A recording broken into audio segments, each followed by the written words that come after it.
Sakalayan gunarnavasya Vande Guru Sri Charanaravindan.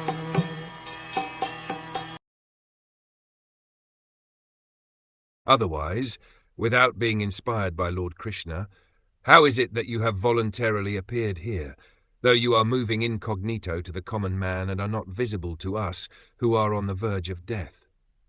The great sage Sukadeva Goswami was certainly inspired by Lord Krishna to appear voluntarily before Maharaj Parikshit, the great devotee of the Lord, just to give him the teachings of Srimad Bhagwatam.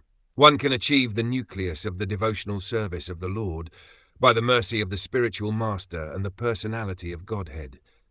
The spiritual master is the manifested representative of the Lord to help one achieve ultimate success. One who is not authorized by the Lord cannot become a spiritual master. Srila Sukadeva Goswami is an authorized spiritual master, and thus he was inspired by the Lord to appear before Maharaj Parikshit and instruct him in the teachings of Srimad Bhagwatam. One can achieve the ultimate success of going back to Godhead if he is favored by the Lord's sending his true representative. As soon as a true representative of the Lord is met by a devotee of the Lord, the devotee is assured a guarantee for going back to Godhead just after leaving the present body. This, however, depends on the sincerity of the devotee himself. The Lord is seated in the heart of all living beings, and thus he knows very well the movements of all individual persons.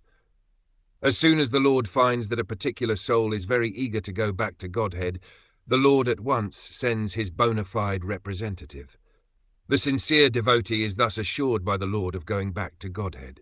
The conclusion is that to get the assistance and help of a bona fide spiritual master means to receive the direct help of the Lord himself.